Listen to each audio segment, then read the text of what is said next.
What happens when those you think are weak turn out to be the most dangerous? The Mexican cartel thought they had the upper hand. They saw Joanna Hayes, a disabled veteran, as easy prey. But they were wrong. Very wrong. Joanna is not only a former Marine. She has family. John Hayes, her estranged brother and a former elite combat instructor, has returned home unexpectedly. And he's ready to unleash skills that will turn this quiet ranch into a battlefield the cartel will never forget. But in war, nothing is ever simple. Secrets, betrayal, and hidden alliances await. Can John and Joanna protect their family, or will their pasts catch up to destroy them?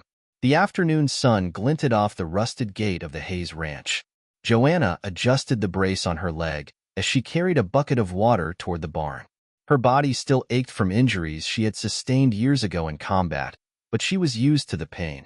Out of nowhere, she heard a familiar voice behind her. "You still hauling water like a rookie?"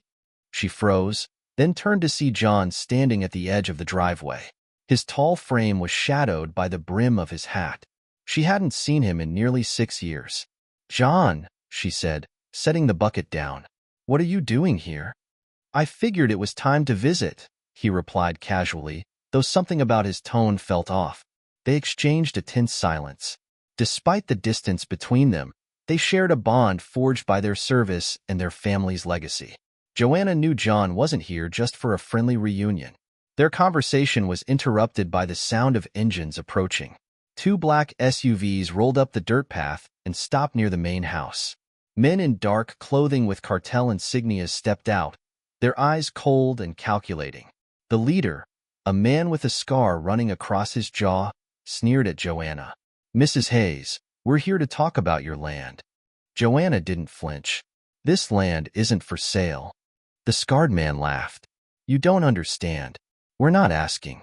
Either you cooperate, or we'll make things difficult for you." John silently watched from the shadows of the barn, his eyes narrowing. He recognized the cartel's tactics all too well. As the cartel men continued to intimidate Joanna, John mentally calculated his options. He could take them down right now, but that would risk escalating the situation too soon. Instead, he chose to bide his time. The scarred man leaned closer to Joanna.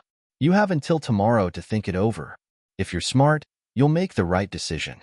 With that, the cartel men returned to their SUVs and drove off. Joanna exhaled slowly, her hands trembling slightly.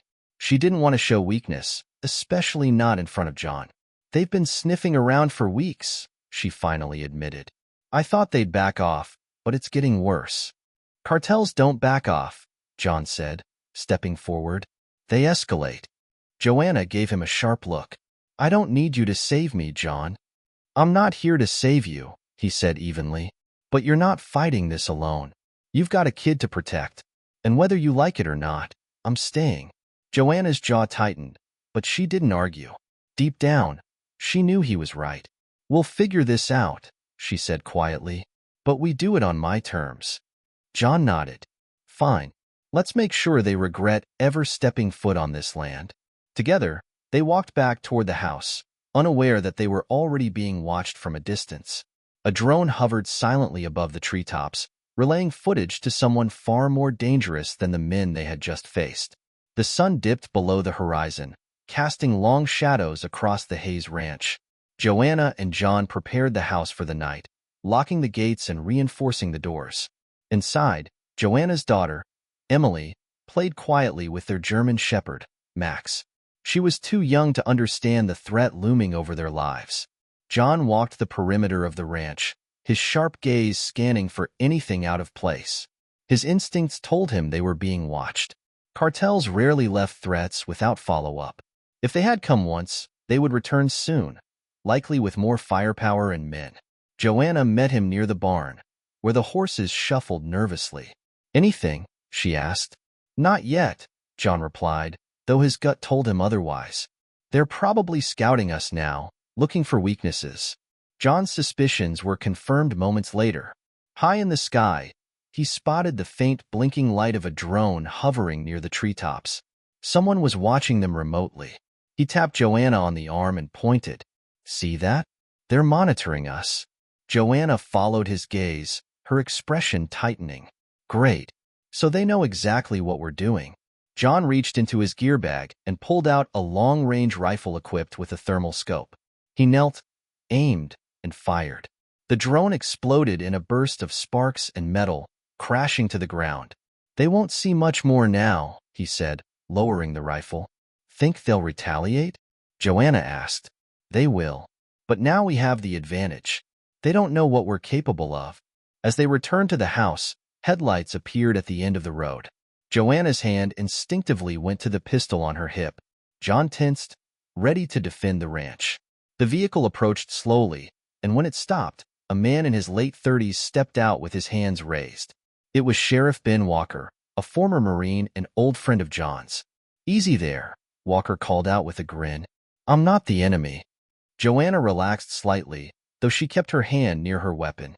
What are you doing here, Ben? I heard some unsettling news, Walker replied, stepping forward. Word spreading that the cartel is getting bold around these parts. Thought I'd check in. You know how these things go. Better to stop trouble before it starts. John nodded. You heard right. They were here today, making threats. Walker's face hardened. Then you're in for a fight. Cartels don't take no for an answer. But if they think they can run this town, they've got another thing coming. I'll help in any way I can. Joanna hesitated for a moment, then sighed. We could use the help. They'll be back soon, probably with reinforcements. They'll find more than they bargained for, Walker promised. The three of them spent the next few hours discussing defensive strategies. They would use John's military expertise, Walker's local connections, and Joanna's knowledge of the terrain to set traps and block access points. The ranch would become a fortress. But as they finalized their plans, none of them noticed a cartel informant hiding on a nearby ridge, watching their every move through binoculars. He quietly slipped away into the night, ready to report what he had seen to his superiors. The real battle was coming, and it would be more dangerous than any of them anticipated. The following morning brought a deceptive peace to the Hayes Ranch. Birds chirped in the nearby trees, and sunlight filtered through the tall grass. To anyone passing by, the ranch looked like any other quiet piece of farmland. But beneath that calm exterior, the tension simmered like an unrelenting pressure. John woke early, scanning the perimeter again. Sheriff Walker had stayed the night, and his patrol car was parked near the gate. Inside the house, Joanna was preparing breakfast while Emily and Max played on the porch. Everything appeared normal, but John knew better.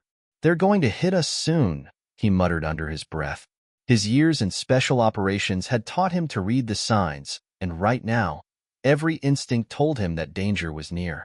Just after breakfast, the ranch's security cameras caught movement at the far end of the property. John and Walker gathered around the monitor. 2 trucks had breached the outer fence, speeding toward the barn. Dust clouds billowed behind them. Damn it, Walker growled. They're early. They must have scouted us overnight, John said. He turned to Joanna. Get Emily inside. Now. Joanna didn't argue. She scooped up Emily and rushed into the house, locking the doors behind her. Meanwhile, John and Walker armed themselves and moved toward defensive positions near the barn. The truck skidded to a halt, and several armed cartel enforcers jumped out. They spread out quickly, taking cover behind the vehicles. One of them carried a megaphone. Hayes family, the man shouted. We gave you a warning. You chose not to listen. Now you'll pay the price. Walker aimed his rifle at the lead truck. I say we make them regret stepping foot on this land. Not yet, John said. Let them come closer. They think they have control. Let's take that from them. As the cartel advanced, John gave a subtle hand signal. A few seconds later, a hidden tripwire activated one of the traps he had set near the barn. A controlled explosion erupted, flipping one of the trucks onto its side and scattering the enforcers. Move now, John ordered. He and Walker opened fire, pinning the cartel down as they scrambled for cover. The men were caught completely off guard. Another trap, a concealed spike strip, destroyed the tires of the second truck, trapping the cartel on foot. You didn't expect a welcoming party, did you? Walker called out, grinning as he fired another shot. The scarred cartel leader from the previous visit emerged from behind a crate, his face twisted in rage. He barked orders in Spanish, trying to regroup his men. But the damage was done. They had walked into a prepared battlefield, and John wasn't about to let them regroup. The firefight intensified. John moved with surgical precision, taking out key targets while Walker provided covering fire. One of the enforcers tried to flank them but triggered another hidden tripwire, sending him tumbling into a trench filled with barbed wire. "They're losing ground," Walker said, reloading his weapon. "But they're stubborn. This isn't over yet." John nodded grimly. "They'll call for reinforcements. We have to finish this before they get here." Meanwhile, inside the house, Joanna kept watch through a small window. She could hear the gunfire outside but forced herself to remain calm for Emily's sake. "It's going to be okay," she whispered to her daughter, even as doubts crept into her mind. Max growled softly, sensing the tension. Joanna reached for her rifle, ready to defend the house if necessary. She knew that if the cartel breached their defenses, there would be no mercy. Gunfire echoed across the ranch, the sharp cracks breaking the morning calm. John and Walker maintained their positions near the barn, keeping the cartel enforcers pinned down. The enemy was clearly rattled, but they weren't retreating yet. "How many more of these guys do you think they'll send?" Walker asked as he fired another shot, hitting a cartel soldier trying to take cover behind the overturned truck. "More than we can handle if we don't end this fast," John replied. He scanned the horizon, his instincts telling him that backup was already on the way. A radio crackled inside one of the cartel trucks. John overheard a panicked voice speaking in rapid Spanish. "We need support now. They have traps set everywhere." Within minutes, a distant roar echoed through the hills. Several more vehicles, larger and heavily armored, appeared on the ridge overlooking the ranch. The cartel reinforcements had arrived. "Here we go," Walker muttered. They brought in the cavalry. John took a deep breath, forcing himself to remain calm. "We've still got the advantage. We know this land better than they do. We lead them where we want them." He activated his earpiece and contacted Joanna inside the house. "They've got more incoming. Keep Emily safe. If things get bad, take her and get to the underground shelter." "I'm not leaving you out here," Joanna snapped. "You'll need me. We'll be fine. Just be ready," John insisted before cutting the line. As the reinforcements closed in, John heard the distant sound of motorcycles approaching from the opposite direction. He frowned and grabbed his binoculars, focusing on the dust cloud rising along the main road. "What now?" Walker asked. When the riders came into view, John recognized them instantly. It was a local biker group, many of whom were retired veterans and ranchers. They had heard about the cartel's growing presence and decided to take action. The group's leader, a burly man named Danny, raised a hand in greeting as he pulled up near the barn. "Heard you could use some backup," he called out with a grin. "You're a sight for sore eyes," Walker said, shaking his hand. Danny looked at the cartel reinforcements moving toward the ranch. "They're not going to like what's coming.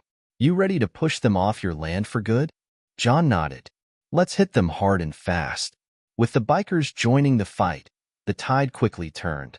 Danny's group circled around the cartel's armored trucks, firing from multiple angles and forcing them to retreat toward a narrow pass on the edge of the property. John and Walker seized the opportunity to advance. They pressed forward with precision, taking out the last few cartel soldiers who had been holding their ground near the barn. "Drive them toward the pass," John shouted to the bikers. "They won't have any cover there." Danny gave a thumbs up and relayed the command to his crew.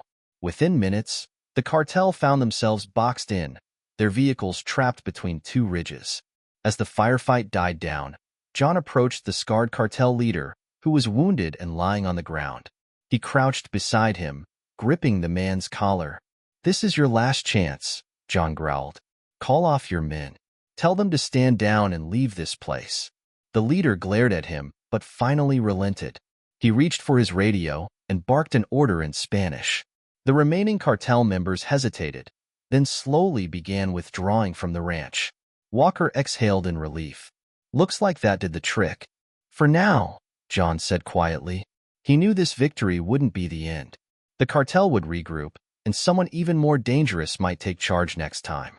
But today, they had one. Inside the house, Joanna watched the remaining cartel trucks retreat through the binoculars. She hugged Emily tightly, whispering, "It's over for now. We're safe." Max wagged his tail, sensing the shift in atmosphere.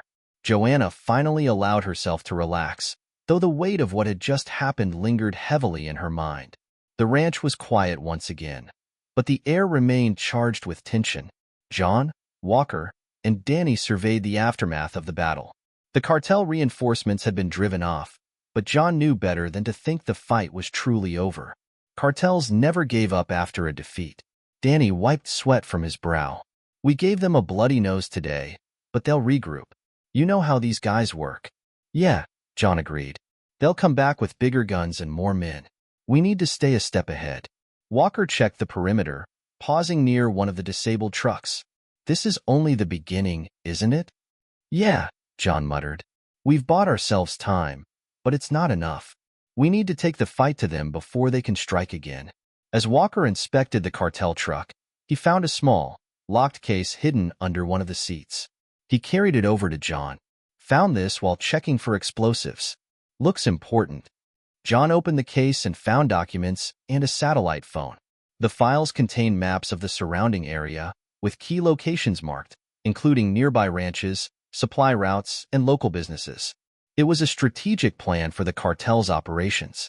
Joanna, who had joined them after ensuring Emily was safe, glanced over the documents.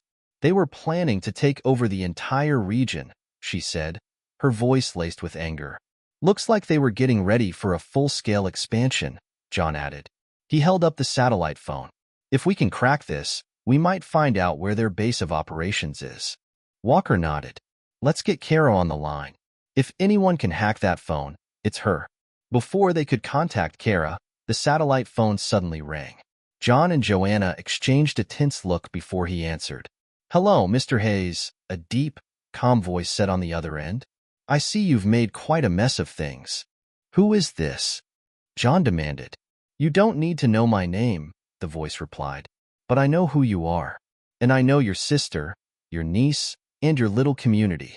You've been a thorn in our side, and that ends now. John's grip on the phone tightened. You think you can scare us? You already lost today. The voice chuckled darkly. Today was a setback, nothing more. You should know how this works, John. You were one of us once, weren't you?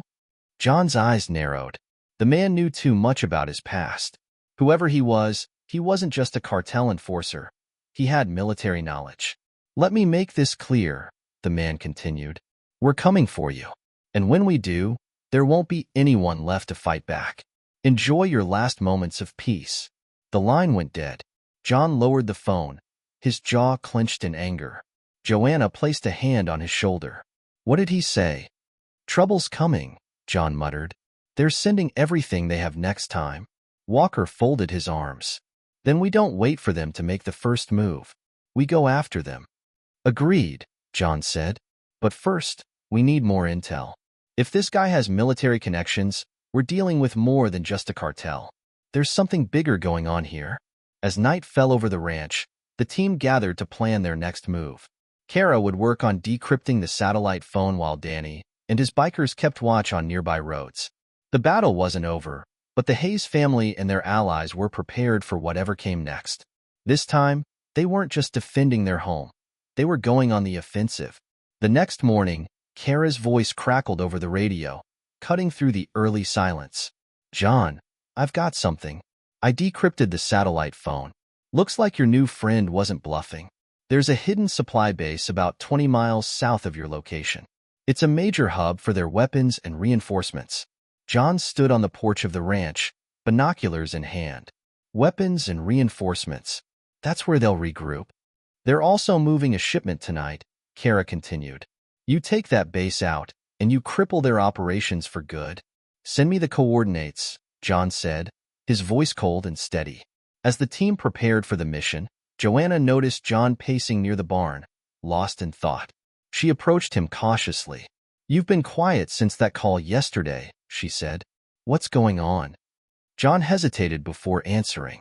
The guy on the phone. He knew too much. It wasn't just cartel talk. He had military experience. I think he was part of a covert unit I encountered years ago. They were dirty, mercenaries who worked with organized crime. I thought they'd been dismantled. Joanna frowned. You think he's connected to them? Yeah, John replied. If that's true, this is bigger than we thought. We're not just dealing with cartel thugs. They've got someone with training and tactics backing them.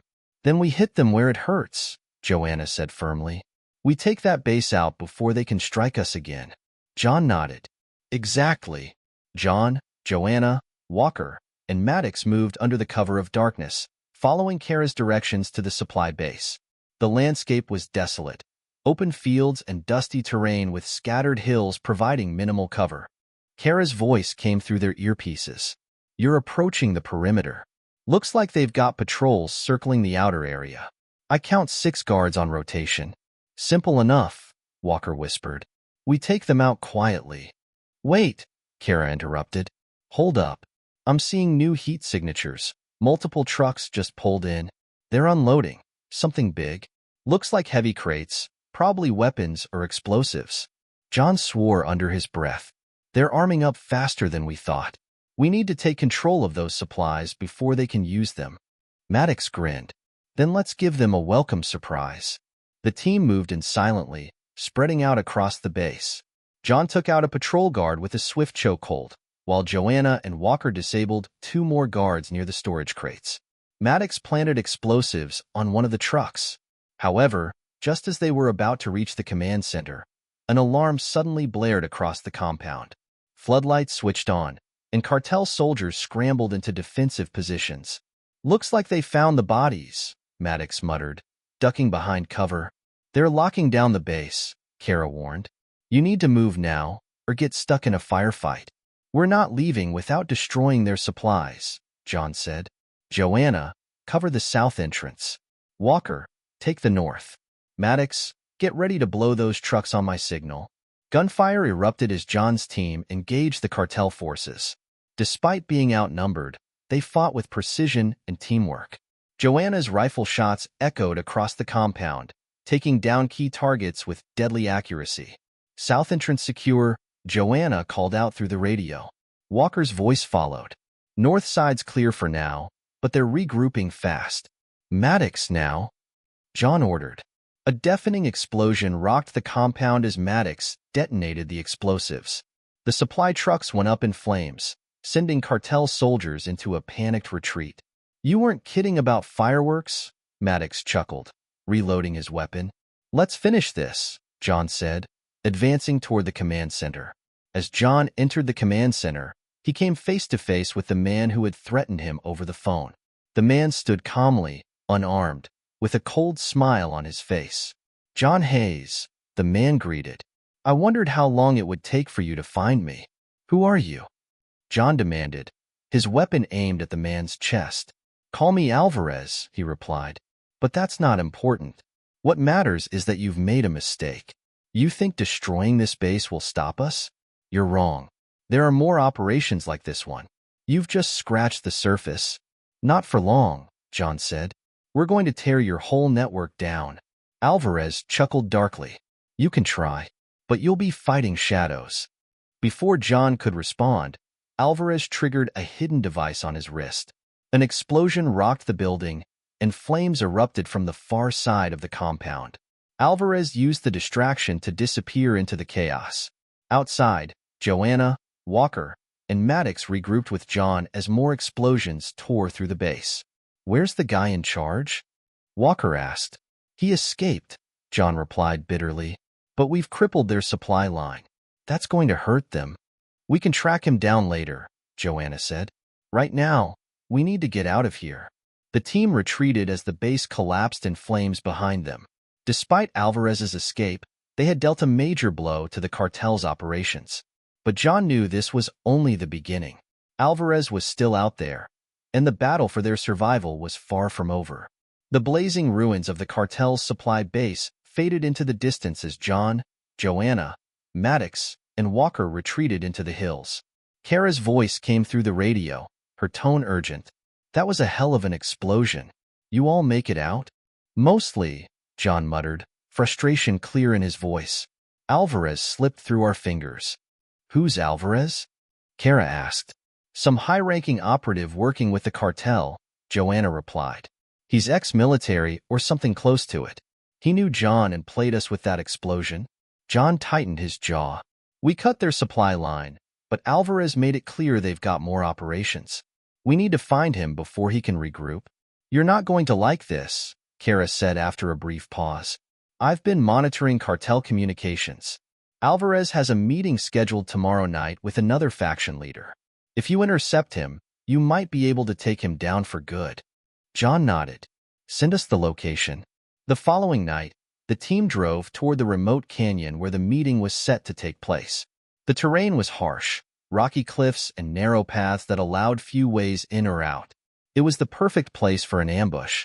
This is it, Kara said in their earpieces. I'm picking up movement near the canyon floor.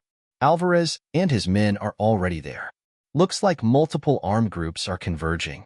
Looks like we'll be walking into a war zone, Walker muttered. Good, Maddox grinned, loading his rifle. I've been itching for a proper fight.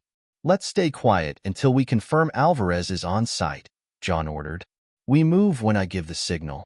The team positioned themselves along the canyon ridge, using the cover of boulders to observe the meeting below.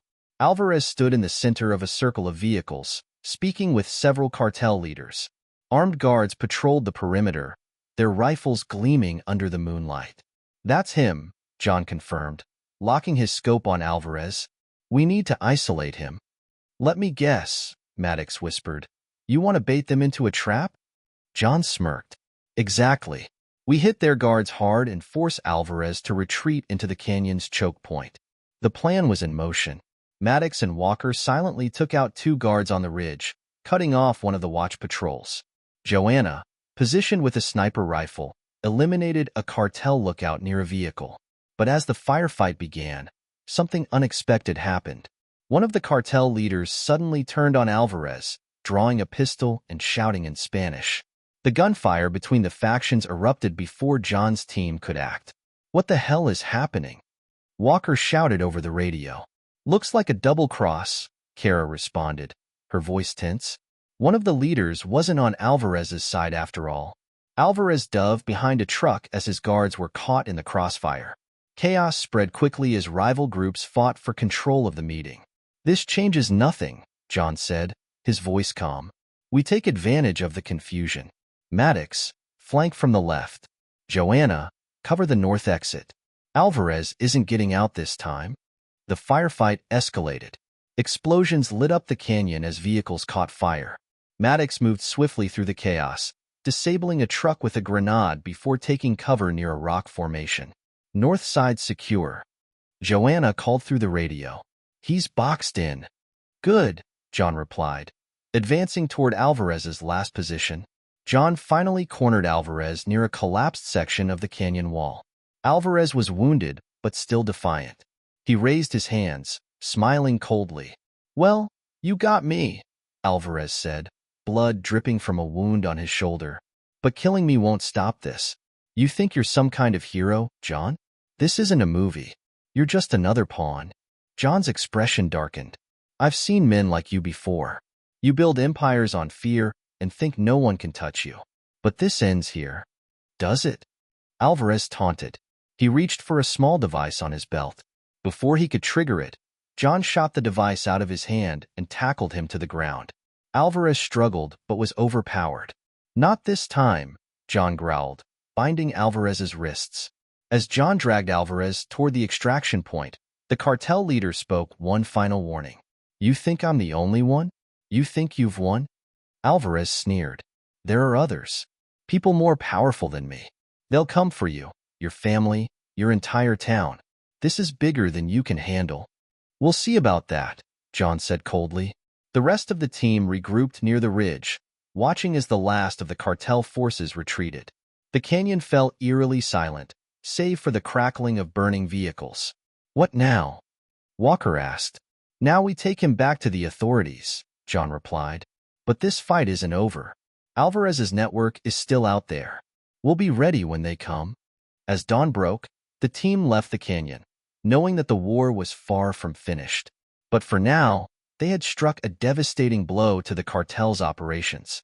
Alvarez was in custody, and the shadow of fear over their town had begun to lift. But the question lingered. Who were the powerful figures Alvarez had spoken of, and how far would they go to reclaim control? The safe house was quiet except for the hum of Kara's laptop as she worked on decrypting data from Alvarez's satellite phone. The team had transported Alvarez to the location under heavy security. He sat handcuffed to a chair in the basement, a smug expression on his face despite his situation. "Let's get one thing straight," John said, standing over him. "You're going to tell us everything. Names, locations, operations. The more you cooperate, the better this ends for you." Alvarez chuckled. "You think you've got leverage? I've been in worse situations than this, Hayes. You can't protect your family or your little town. They'll burn for what you've done." John's fist clenched, but Joanna stepped in, placing a hand on his shoulder. "He's trying to get under your skin. Don't let him." "Let him talk," John muttered. He leaned closer to Alvarez. "You think you're untouchable, but you've already lost. We've cut your supply lines, taken your base, and now you're in chains. The only reason you're still breathing is because I want answers." Alvarez's smirk faltered slightly but quickly returned. "You'll never understand the scope of what's coming." Upstairs, Kara's voice echoed from the main room. "John, you're going to want to see this." John and Joanna left Alvarez under Walker's guard and headed upstairs. Kara turned her laptop toward them, displaying intercepted communications from Alvarez's network. "There's a meeting in 3 days," Kara explained. "High-level operatives, cartel leaders, and their business partners. They're planning to reorganize after the hit we just delivered." "Where's the meeting?" Joanna asked. "Near the border, at an estate owned by one of their top financiers, Ethan Monroe," Kara revealed. John's eyes darkened at the mention of Monroe. "I know that name. He's a former intelligence contractor. I worked with him on a few missions overseas. He must be one of the people funding Alvarez. If Monroe's involved, this operation is bigger than just smuggling," Joanna said. Kara nodded. "They're moving weapons, laundering money, and infiltrating local law enforcement. You take Monroe and these other players out, and you cripple the entire network." Back in the basement, Alvarez overheard the conversation and called out, "Monroe? Huh? I bet you didn't know he was the one who sent those men to your ranch in the first place." John stormed down the stairs, his glare sharp as a blade. "You expect me to believe that?" "Believe what you want," Alvarez replied, his voice calm. "Monroe doesn't care about you, me, or anyone else. He's in this for control, political influence, power over borders. He'll use whoever he needs to get what he wants." "And what do you get out of telling us this?" John asked. Alvarez leaned forward slightly. "Protection. If you take Monroe down, you'll still need someone who knows the network inside and out. That someone is me." John crossed his arms. "You want me to cut you a deal?" "Exactly," Alvarez said with a grin. "Otherwise, you'll never make it out of that meeting alive. Monroe's already set traps for you." Joanna entered the room and gave John a look. "We can't trust anything he says?" "Maybe not," John replied, his mind racing through the possibilities. "But if Monroe's as dangerous as Alvarez claims, we'll need every advantage we can get." The team reconvened upstairs to finalize their plan. Maddox spread out a tactical map of the estate where the meeting would take place. "They'll have heavy security," Maddox said. "High fences, patrols, surveillance. Getting in won't be easy." "We don't need to sneak in," John said. "We make them think we're on the defensive, then hit them when they least expect it." Joanna frowned. "And Alvarez? You really think he's going to help us?" "No," John admitted. "But he'll stay locked up here while we handle Monroe. If he's lying, we'll deal with him afterward." Walker cracked his knuckles. "Sounds like a plan. We've already come this far. Let's finish the job." As the team prepared to leave, Kara received a priority alert on her screen. "John, hold up. I just intercepted a transmission from one of Monroe's associates. They know you're coming." John exhaled sharply.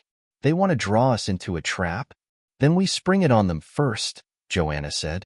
"If they're expecting us, we make them think we've fallen for it."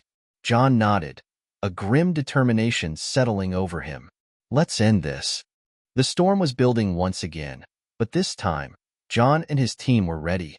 They had uncovered the players pulling the strings behind Alvarez's cartel, and soon, the final confrontation would begin.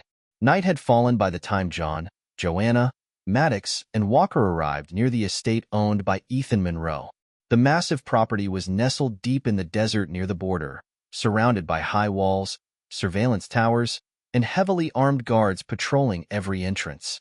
Bright floodlights cut through the darkness, creating long, shifting shadows across the rocky terrain. Kara's voice came over their earpieces. "I've hacked into their cameras. You've got multiple patrols on rotation. Thermal scans show at least 24 guards outside and more inside the main building. Monroe's not taking any chances." "He knows we're coming," John muttered. Maddox adjusted his gear and grinned. "Good. I love an audience. Let's stick to the plan," John said. "We cause enough chaos to distract them, force Monroe to make a move, and cut him off before he can escape. Everyone ready?" "Ready," Joanna replied, loading her rifle. Walker nodded. "Let's bring this to an end." The team infiltrated the perimeter using a hidden access tunnel Kara had discovered on the estate's blueprints. They moved silently, disabling cameras and guards as they went. But as they reached the main courtyard, something felt off. "Hold on," John whispered, raising a fist to halt the group. "Where's the rest of the guards? They should have swarmed us by now." Suddenly, Kara's voice came through in a panic. "John, you've got incoming. Multiple heat signatures. Looks like an ambush." A moment later, floodlights flicked on, blinding them. Gunfire erupted from elevated positions around the courtyard. Guards in tactical gear poured out from hidden entrances, cutting off their escape routes. "They knew we'd come through here," Walker shouted, ducking behind a stone pillar. "Monroe's playing us," John growled. "But he made a mistake. He thinks we're trapped." John quickly gave new orders. "Maddox, plant charges near the southern exit. Joanna, take out the snipers. We're breaking through." The team moved with deadly efficiency. Joanna took position on a balcony and fired precise shots, eliminating 2 snipers in rapid succession. Maddox sprinted across the courtyard, dodging bullets as he set explosives near a structural support column. "Charges set," Maddox called over the radio. "Detonate on my mark," John replied, firing at advancing guards. "Joanna, cover our retreat." As the guards closed in, John gave the order. "Now." Maddox triggered the explosives, and the southern wall of the courtyard collapsed in a fiery explosion. Debris rained down, forcing the guards to scatter. The team seized the opportunity to push through the chaos and escape the ambush zone. "They're regrouping," Kara warned. "But you've got a clear path to the main building. Monroe's still inside." "Then we finish this," John said, leading the team toward the estate's central hall. Inside the estate, they found Monroe waiting in a lavish conference room surrounded by cartel leaders and high-ranking operatives. He stood calmly as if expecting them. "John Hayes," Monroe greeted with a faint smile. "I have to say, you've been a thorn in my side for far too long. But here you are, walking straight into my hands." "You should have stayed in the shadows," John replied coldly, his weapon trained on Monroe. "This ends now." Monroe chuckled. "You think this is about me? You've disrupted a global network. Every move you've made has been tracked. Even if you kill me, others will take my place." "You sound scared," Joanna said, stepping forward. "If you really had control, you wouldn't be hiding behind an army." Monroe's expression hardened. "Scared? No. Prepared. You should be too." Before Monroe could continue, alarms blared throughout the building. Kara's voice came through frantically. "John, I'm detecting multiple vehicles approaching. It's not Cartel. Looks like a mercenary group." Monroe smiled smugly. "Ah, right on time. You didn't think I'd bet everything on my guards, did you?" John grabbed Monroe by the collar and dragged him toward a window overlooking the estate. "Call them off, or you won't live to see them arrive." "You don't get it," Monroe sneered. "I've already won. Even if you kill me, my partners will erase everything. You won't stop this machine." "We'll see about that," John replied, slamming Monroe to the ground. "Joanna, Maddox, get ready. We're going to neutralize those reinforcements." The team quickly fortified their position, preparing for the incoming assault. John knew this would be their final stand. The war wasn't just about taking down Monroe. It was about breaking the cartel's grip on the region for good. With the estate in chaos and Monroe's network unraveling, John's team faced their toughest fight yet, but they were ready. "Let's end this," John said, his voice filled with resolve. The night sky was filled with the distant rumble of approaching vehicles. The estate trembled under the weight of coming violence. From their vantage point inside the central hall, John, Joanna, Maddox, and Walker watched as headlights and armored trucks rolled through the broken southern wall. The mercenaries Monroe had called for reinforcement were closing in fast. "We've got maybe 10 minutes before they hit us," Maddox said, checking his ammunition. Joanna loaded her rifle and took up a position near the windows. "We make those 10 minutes count. We hold the line." Kara's voice crackled through their earpieces. "I'm scrambling their communications, but I can only slow them down. You're going to have to fight your way out." "We're not running," John said, his tone resolute. "We take Monroe's army down here. Tonight." Monroe, still handcuffed and lying on the floor, chuckled darkly. "You really think you can stop them? These men are professionals. You're outnumbered, outgunned, and surrounded." John crouched beside him, his eyes cold. "Let me tell you something. You built your empire on fear. But tonight, it crumbles." The first wave of mercenaries stormed the courtyard, firing suppressive shots as they advanced. Explosions rocked the estate as grenades shattered sections of the outer walls. "Contact!" Walker shouted, firing at the lead attackers. His shots found their marks, dropping 2 mercenaries. Joanna focused on picking off targets from a higher vantage point. "They're trying to flank us from the east," she called out. "I see them," Maddox responded, lobbing a smoke grenade to cover their movements. The firefight intensified, bullets ricocheting off stone pillars and walls. The team moved in perfect coordination, holding the attackers at bay despite the overwhelming odds. Amid the chaos, Monroe took advantage of a momentary distraction. He had been slowly working the lock on his handcuffs and finally broke free. Crawling to a hidden corridor, he slipped out of sight. "Kara, Monroe's making a break for it," John said into his radio. "Can you track him?" "I'm on it," she replied.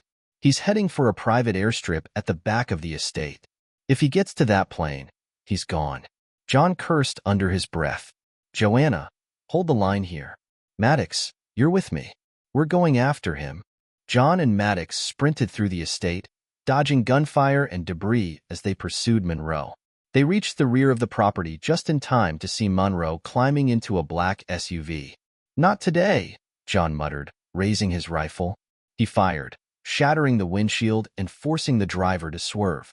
The vehicle crashed into a stone barrier, and Monroe stumbled out, bloodied but alive. "You've got nowhere to go," John shouted, advancing on him. Monroe pulled a pistol from his jacket and fired wildly, missing by inches. John tackled him to the ground, disarming him with a swift strike. "It's over," John growled, pinning Monroe. "You're too late," Monroe hissed. "Even if you kill me, my partners will erase everything. You'll never stop them." John's eyes hardened. "Maybe, but you won't be around to see it." Meanwhile, Joanna and Walker continued fighting off the last wave of mercenaries. Max, the family's German shepherd, joined the fight, taking down a guard who had breached the perimeter. "Looks like they're breaking," Walker called out. Joanna fired her last round, then switched to her sidearm. "Let's finish this." The remaining attackers, realizing they were outmatched, began retreating. By dawn, the estate was in ruins, with bodies scattered across the grounds. The cartel's reinforcements had been neutralized. John and Maddox dragged Monroe back to the central hall, where Kara had called in local authorities. A convoy of law enforcement vehicles arrived to secure the site and take Monroe and the captured operatives into custody. "This isn't just a cartel operation anymore," Walker said. "You've exposed an entire network of corruption." "Good," John replied. "Now they can't hide in the shadows." Kara spoke over the radio. "Looks like you've got news coverage all over this. You're about to be famous, John." "Not interested," he said. "Let the headlines focus on the real story, people taking back their homes." As Monroe was escorted away, he turned to John one last time. "You think this is over? There are people watching. They'll come for you, your family, your town." John stepped forward, his voice low but firm. "Let them try. We'll be ready." With the estate secured and the threat eliminated, the team gathered at the entrance, watching the sunrise over the desert. "Think we'll get some peace now?" Joanna asked, wiping sweat from her brow. "For a while," John replied. "But if anyone else comes knocking, they'll find out what happens when you mess with this family." Maddox chuckled. "I like the sound of that." Walker clapped John on the shoulder. "You've done good, Hayes. Dry Creek owes you a debt." John shook his head. "No debts. We protect each other out here. Always."